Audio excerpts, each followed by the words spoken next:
大家好，欢迎来到海鲜美食。今天用2根山药做一个好吃的山药开花馒头，蓬松暄软，做法简单。首先准备2根铁骨山药，先给它去皮。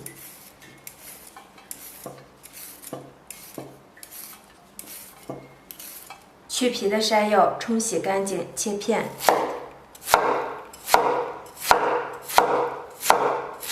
切好的山药片放入蒸锅，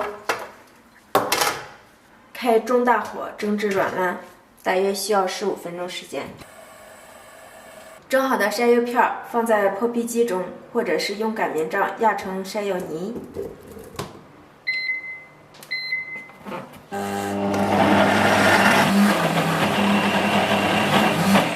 打好的山药泥300克放入盆中。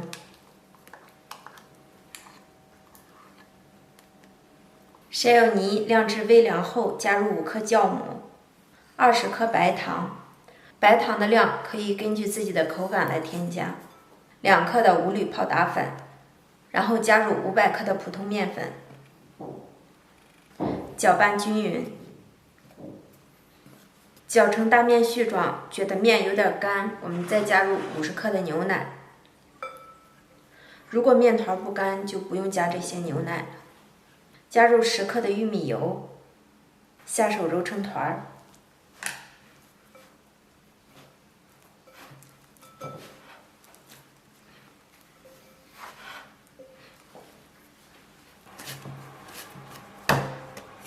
揉成一个中度软硬的面团，盖上盖子，醒发1个小时。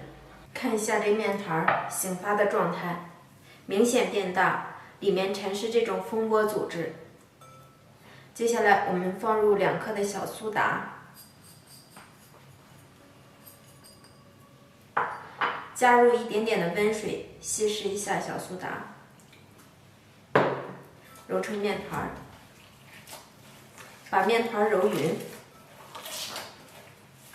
简单揉一揉，我们把面团直接移到案板上，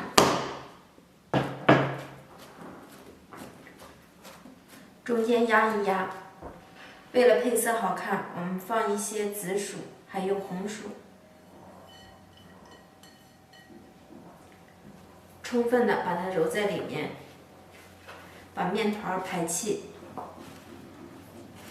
揉好的面团直接搓成长条状，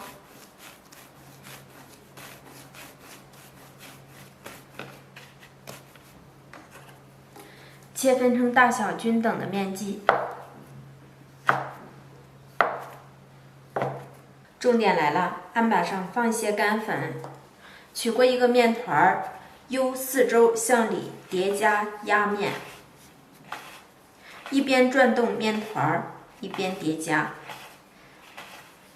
注意啊，用手这个大鱼际去叠加面。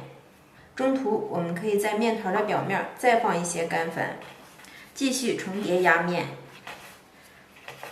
这样重叠压面大约20-30次，看到面团的表面全是褶皱，然后我们用虎口给它收拢。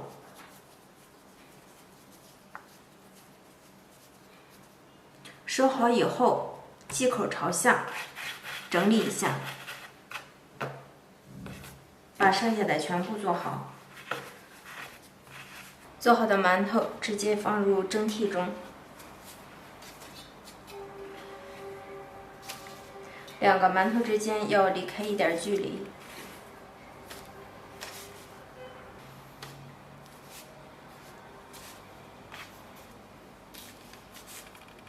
锅中提前把水烧开，水开后放入蒸帘，盖上盖子，大火蒸至15分钟。时间到，关火，不用焖，直接打开盖子。哇，不错！拿出来一个，咱们看一下效果，看一下这个颜值。如果家里有小孩子不爱吃蔬菜的，可以这样给他做着吃哟。特别的暄软，还冒着热气呢，一点都不塌陷。喜欢吃的家人们可以动手试做哟，全程无难度无技巧。掰开里面看一下，蓬松暄软，特别的好吃。